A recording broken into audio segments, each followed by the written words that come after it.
Welcome to the Prospective Doctor podcast, brought to you by Med School Coach. Pre-med and medical students alike are encouraged to tune in each week for tips on how to become a strong med school candidate, gain acceptance into the school of your dreams, and succeed on your journey toward residency and becoming a doctor. Hello, everyone. I am super excited to have today's guest, Dr. Carolee Estelle. I will give her a moment to tell us a little bit about herself. Hi, Dr. DeRouen. It's so good to be here, and thank you for this opportunity. So I am a physician in infectious diseases, and inside of infectious diseases, I also sort of subspecialize in healthcare epidemiology.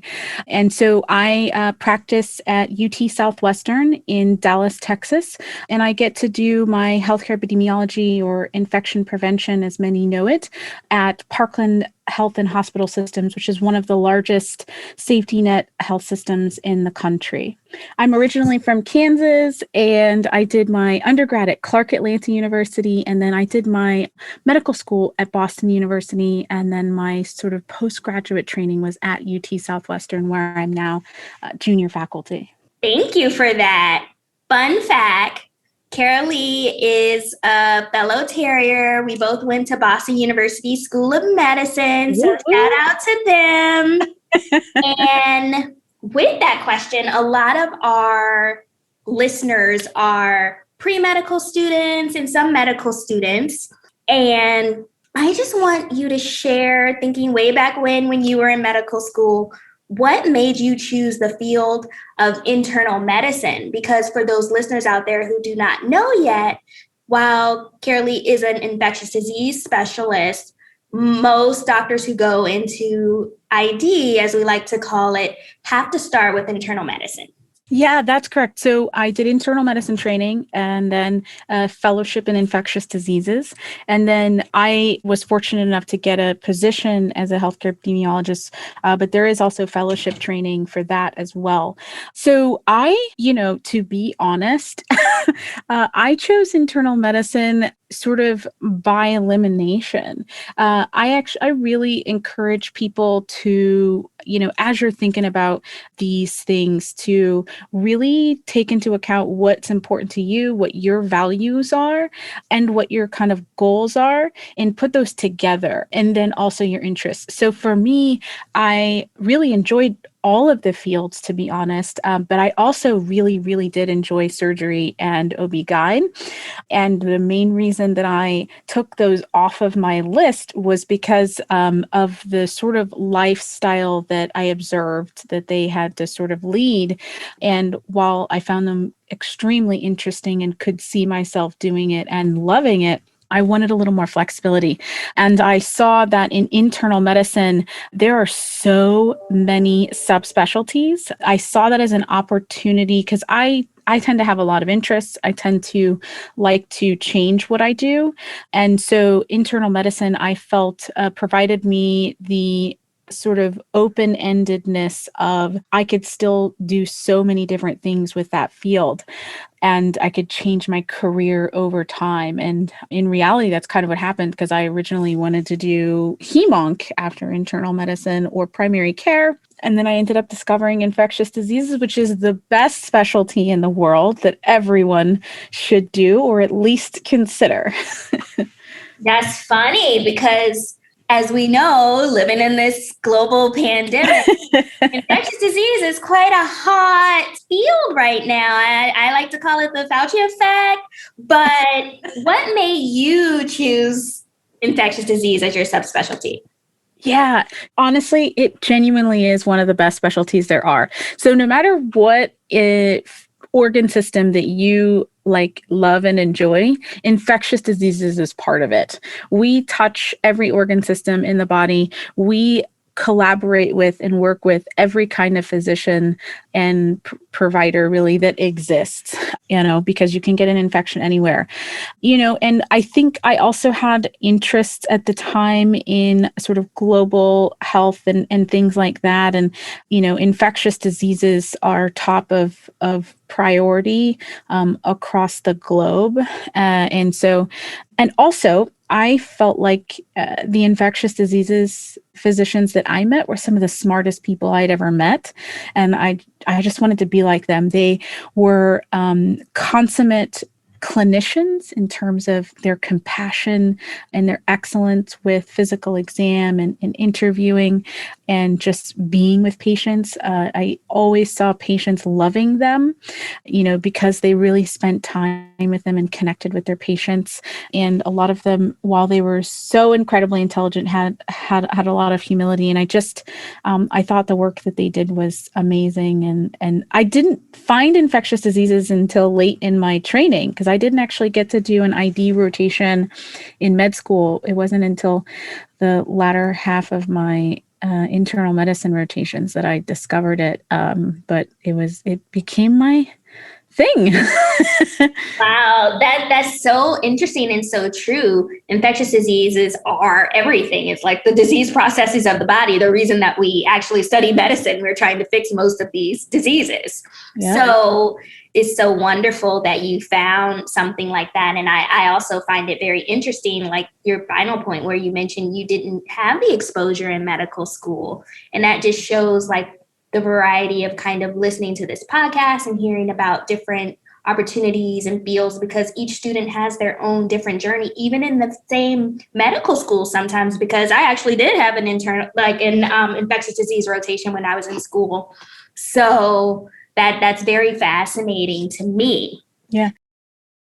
At Med School Coach, we know that getting into medical school is hard. In fact, 60% of pre-meds who apply to medical school don't even get accepted. And if you want to get accepted into a top medical school, it's even harder. It's a complicated process, and even students with great grades and MCAT scores get left out. That's why more students than ever are turning to Med School Coach for admissions advising. Our advisors are all physicians and former admissions committee members, so they know exactly what medical schools are looking for. One-on-one admissions advising from Med School Coach makes all the difference. Our expert team will help you develop a game plan, prepare your application, edit your essays, and coach you for interviews.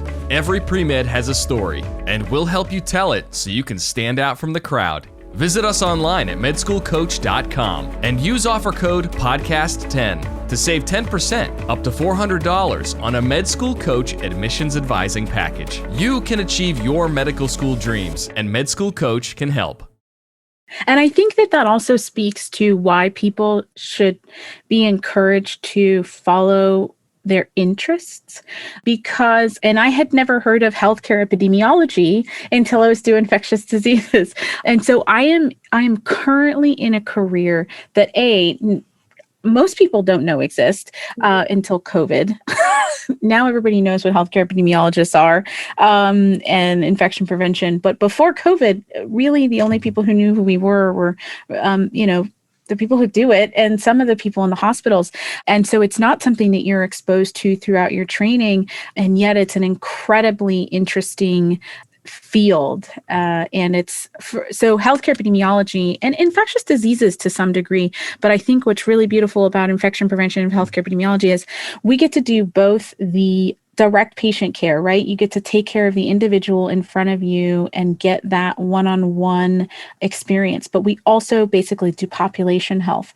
And from a public health standpoint, our work is focused on the population of the health of our hospitals and our health systems, as opposed to our public health colleagues who are for our whole community.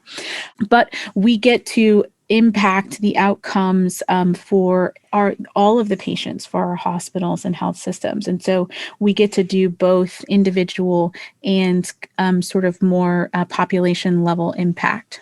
That is phenomenal. And I think everyone can definitely kind of identify how important epidemiology is now, especially during these times. Can you tell the students out there a little more about how one can enter the field of epidemiology and what various aspects of the career may look like for different people? Oh, yeah. So epidemiology in general is actually a part of every specialty in every field, right? There's an epidemiology of cardiology and gastroenterology and really every disease. It's kind of epidemiology is sort of the way we characterize who gets it, when and how, and what risk factors and things like that. And so it's studying that. And then, but for healthcare epidemiology, we do that regarding essentially sort of diseases that can be transmitted in affected our patients that are in the hospital. So we want to prevent them from getting diseases there. And then outbreaks, when those occur, it's our job to do those outbreak investigations and then coordinate with our health department colleagues for community level initiatives and things like that. So there's actually a lot, in terms of doing healthcare epidemiology, the primary way that most people do that is through internal medicine and then infectious diseases. There are healthcare epidemiologists who are any subspecialty and do this, but they have to generally take a sort of special interest in it. And those are typically going to be other community hospitals that are going to hire somebody that's not an infectious diseases background. To do epidemiology and so again, disease detection, CDC is obviously really, and all public health, those are epidemiologists who are doing that work. And so you can do a master's of public health. And I know that these are med students we're talking to, but people who do a master's of public health, there's also the EIS or the Epidemic Intelligence Service with the CDC, and physicians also can and sometimes do this. And it's an applied epidemiology fellowship, and it's one of the sort of tracks into the CDC, and they call them disease detectives, and they're the ones who go and investigate the outbreaks around the country and in some cases in other countries. And so they get to do it on a community scale. So predominantly through internal medicine and then infectious diseases from the physician track, but can also do an EIS fellowship with the CDC after really any specialty or an MPH or something like that. At Med School Coach, we know that studying for the MCAT exam can be challenging, especially for busy students on the go. That's why our team created MCAT Prep, the only all-encompassing study app built specifically for the MCAT. MCAT Prep by Med School Coach provides student access to extremely high-quality content and a personalized curriculum for free. The app has more than 250 videos, 1,000 flashcards, and 1,000 unique MCAT questions. Plus, MCAT Prep by Med School Coach allows students to create a personalized study schedule and track progress over time. You need every competitive advantage you can get to get into medical school, and now you can put the experts from Med School Coach into your pocket. It's the closest pre-med students can come to a personal tutor without spending a penny. Download MCAT Prep by Med School Coach for free at medschoolcoach.com/MCAT. Or download it directly from the Apple Store or Google Play Store. You can achieve your medical school dreams, and MCAT Prep by Med School Coach can help. That's fascinating, and it seems like something that we will see a lot more of in the future in terms of the types of career fields that physicians choose to pursue. We talked a lot about how your career kind of happened by happenstance, and you have an open mind and you discovered another field or another way to practice medicine, and now you're basically a modern day Dr. House with your investigations of everything. So I have a question for the students out there who may have not come in to medical school knowing what they would like to pursue, or they may have come in with a certain idea and it may change. What advice do you have for them in terms of discovering what their passion is? Oh, yes. I say lean into the zigzag or embrace the zigzag. I think everyone should have goals and plans of how they're going to get to those goals. But I think it's okay if your goals change, if your interests change, and how you get there. It's okay for that to change. I remember someone I looked up to when I was in undergrad at Clark Atlanta University said, write your dreams in stone, but your plans in the sand, because your dreams will mostly stay the same, but your plans will change. And I think what that means is, I set out wanting to, I actually originally wanted to be a basic scientist and ultimately became a clinician. But the foundations of the things that I wanted to do and dreamed in the ways that I wanted to help in society, I am still doing those, but in a different way.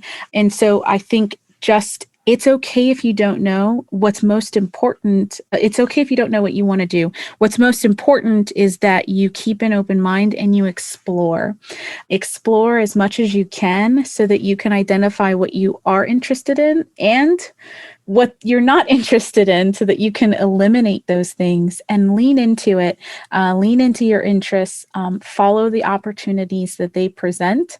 And it's okay if you go down a different track because it might just lead you to exactly where you're supposed to be. I love that. And I actually have nothing else to add. Yay. I absolutely appreciate you joining us today. And for the listeners out there, we're definitely in for a treat and a surprise, because what I didn't mention is that this is part 1 of a 2-part series. So today we discussed about the basics of infectious disease and epidemiology and Dr. Estelle's path to medicine. But she'll be back with us soon in another part to dive more deeply into the COVID pandemic and talk a little bit about where we are in this aspect of what we've been dealing with for the last year and a half. I look forward to it. Thank you so much. I'll give you an opportunity to say goodbye. Well, thank you so much for having me again. And to everybody out there who is an aspiring physician, you can do it, keep it up, and the world is still your oyster. Thank you so much. This is Erkeda. For all the listeners out there, click that subscribe button, and I'll see you again next week.